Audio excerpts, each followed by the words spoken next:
మన వాతావరణ శాఖ ఇచ్చిన హెచ్చరికల నేపథ్యంలో మోంతా ప్రస్తుతం అది తీవ్ర వాయుగుండంగా మారింది. అది రేపటికి తుఫానుగా, ఎల్లుండికి అది తీవ్ర తుఫానుగా మచిలీపట్నం మరియు కళింగపట్నం మధ్యలో కాకినాడ వద్ద తీరం దాటుతుందనేసి వాళ్ళు సమాచారం ఇచ్చారు. ఆ సమాచారం మేరకు రాష్ట్ర ప్రభుత్వం అనేక చర్యలు తీసుకుంటుంది.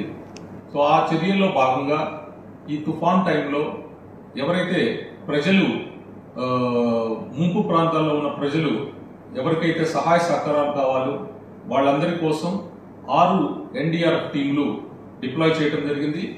అవి నెల్లూరు, కృష్ణా, వెస్ట్ గోదావరి, కోనసీమ, కాకినాడ మరియు శ్రీకాకుళం జిల్లాల్లో మా టీమ్స్ ఆల్రెడీ డిప్లాయ్ అయ్యి ఉన్నాయి.